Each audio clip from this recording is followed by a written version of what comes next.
আজকের ব্যস্ত জীবনে জমি কেনার পর মাসের পর মাস নামজারির জন্য দৌড়ানো কারো কাম্য নয়। তাই রেজিস্ট্রির দিনেই নামজারি হলে ক্রেতা মানসিক স্বস্তি পায়। একই দিনে মালিকানা হালনাগাদ হওয়ায় ভবিষ্যৎ ঝামেলা, দালাল নির্ভরতা আর অনিশ্চয়তা সবকিছুই কমে যায়। একটি পরিবারের সঞ্চয়ে টাকা দিয়ে কেনা জমি রেজিস্ট্রি শেষ হতেই যদি নামজারি সম্পন্ন হয়, তাহলে সেটাই হয় পূর্ণ নিরাপত্তা। একই দিনে রেজিস্ট্রি ও নামজারি মানে জমির উপর আইনি অধিকার নিশ্চিত, কর পরিশোধে সহজতা এবং উত্তর প্রজন্মের জন্য ঝামেলামুক্ত ভবিষ্যৎ।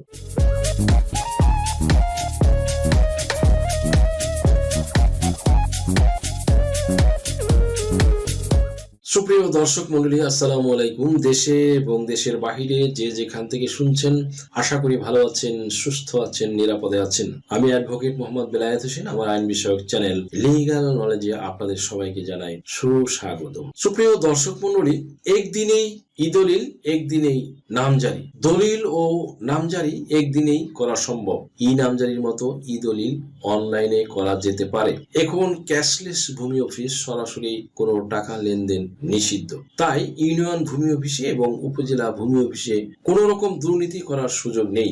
অনলাইন ফাইল নির্দিষ্ট সময়ের মধ্যে প্রতিদিন প্রেরণ না করলে অনলাইন অটো শোকজ লেটার চলে আসবে। প্রয়োজনে সিনিয়র সহকারী কমিশনার ভূমি পদ সৃজিত করে ভূমির সঠিক সমস্যার সমাধান করা যেতে পারে।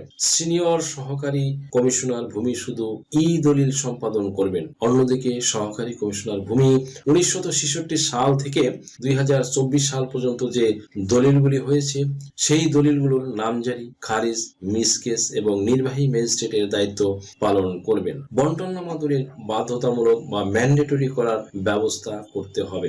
বন্টননামা দলিল ছাড়া একটি এজমালি জমিতে পূর্ণাঙ্গ মালিকানা প্রতিষ্ঠিত হয় না। তাই আইন থাকতে হবে যে কোনো ব্যক্তি মৃত্যুবরণ করার পর 3 মাস থেকে 6 মাসের মধ্যে মৃত্যু ব্যক্তির ওয়ারিশগণ বাধ্যতামূলকভাবে বন্টননামা দলিল করতে হবে।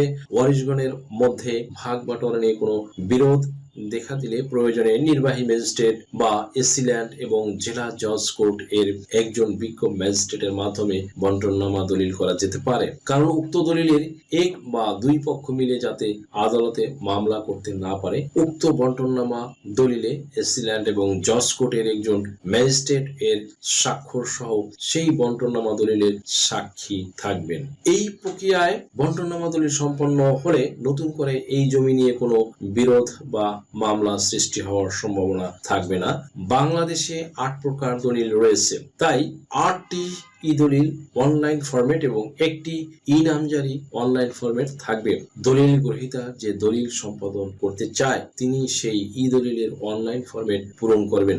যে কোনো কম্পিউটারের দোকান থেকে অথবা দলিল গ্রহীতা নিজেই অ্যান্ড্রয়েড মোবাইল দিয়ে ই দলিল আবেদন করতে পারবেন। দলিল দাতা ও গ্রহীতার ভোটার এনআইডি দিয়ে এবং সাথে পর্চা দলিল, বায়া দলিল, ওয়ারিশ সনদ সহ প্রয়োজনীয় সকল কাগজপত্র স্ক্যান করে অনলাইনে বিজ্ঞ ম্যাজিস্ট্রেট বা এসিল্যান্ড এর বরাবরে আবেদন করবেন। স্ক্যানকৃত সকল কাগজপত্রের এক্সেট ফটোকপি, হার্ড কপি উপজেলা ভূমি অফিসে জমা করবেন। বিজ্ঞ ম্যাজিস্ট্রেট তথা এসিল্যান্ড অনলাইন কপি এবং হার্ড কপি ইউনিয়ন ভূমি অফিসে প্রেরণ করবেন। ভূমি উপসহকারী কর্মকর্তা আবেদনের হার্ড কপি ও নকশা নিয়ে সরেজমিনে তদন্ত করে জমির সঠিক SA, that means estate acquisition, এবং আরএস রিভিশনাল সার্ভে, দাগ ও জমির চৌহদ্দি সহ তদন্তপূর্বক প্রতিবেদন স্বাক্ষর করে ইউনিয়ন ভূমি সহকারী কর্মকর্তার নিকট জমা করবেন। জমি দখল বা জমি নিয়ে কোনো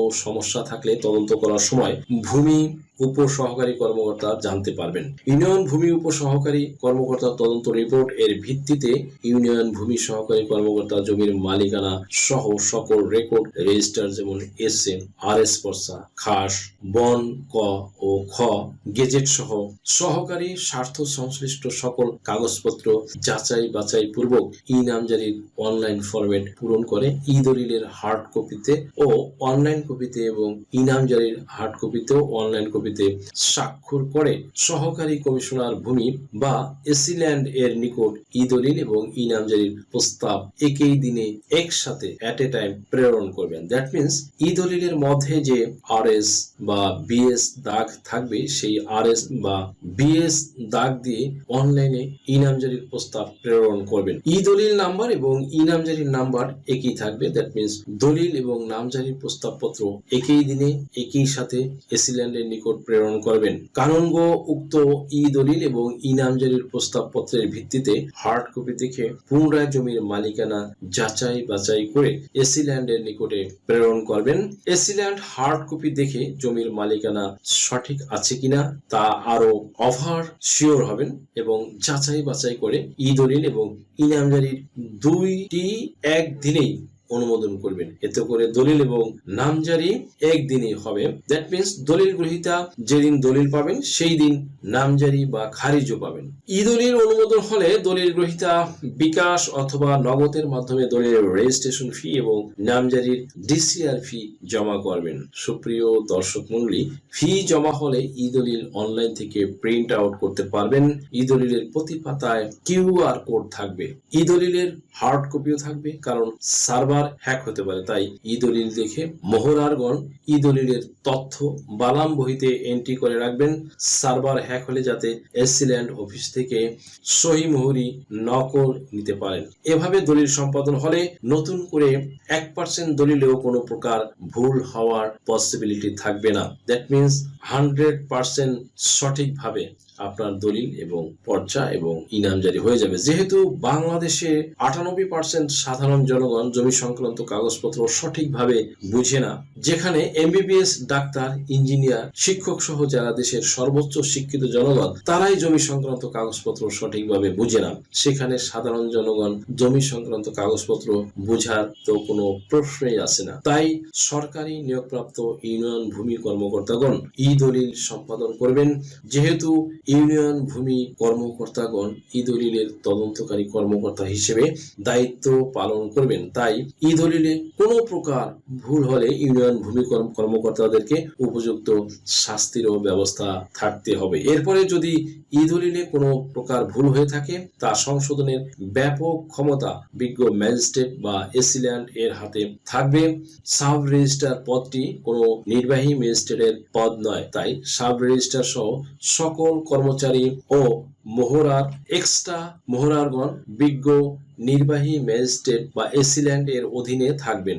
বর্তমান সাব রেজিস্ট্রারগণের চাকরির মেয়াদ শেষ হলে নতুন করে সাব রেজিস্ট্রার পদে নিয়োগ দেওয়ার প্রয়োজন হবে না, কারণ সাব রেজিস্ট্রারগণ বিসিএস নন ক্যাডার থেকে নিয়োগ প্রাপ্ত। এখন ইউনিয়ন ভূমি কর্মকর্তাগণ বিসিএস নন ক্যাডার থেকে নিয়োগ প্রাপ্ত, এখানে দলিল লেখকদেরও প্রয়োজন হবে না। ই দলিল সম্পাদনের জন্য দলিলের ভিন্নতা অনুযায়ী কমপক্ষে 21 থেকে 28 কার্য দিবস সময় লাগতে পারে। দলিল গ্রহীতা যদি জমির দাগ ও খতিয়ান জানেন তাহলে ই দলিলের অনলাইন ফরম্যাট পূরণ করবেন। যেমন মৌজার নাম চাঁদপুর, এসএ খতিয়ান 238, আরএস খতিয়ান 312, এসএ দাগ 826, আরএস দাগ 1264, জমির পরিমাণ 2450 একর। আর জমির গ্রহীতার যদি জমির দাগ খতিয়ান জানা না থাকে তাহলে ই দলিলের অনলাইন ফরম্যাট 00 লিখে অনলাইন ফরম্যাট পূরণ করবেন। ইউনিয়ন ভূমি উপসহকারী কর্মকর্তা হার্ড কপি দেখে নকশা নিয়ে সরেজমিনে তদন্ত করে 00 এর স্থানে সঠিক দাগ খতিয়ান ও জমির পরিমাণ অনলাইনে পূরণ করে ইউনিয়ন ভূমি সহকারী কর্মকর্তার নিকটে জমা করবেন। এতে করে ই দলিলে কোনো প্রকার ভুল হওয়ার সম্ভাবনা থাকবে না, মামলা মোকদ্দমা হওয়ার সম্ভাবনা থাকবে না, দলিল গ্রহীতা জমি ক্রয় করে প্রতারিত হবে না এবং দলিল দাতা প্রতারণা করতে পারবেন না।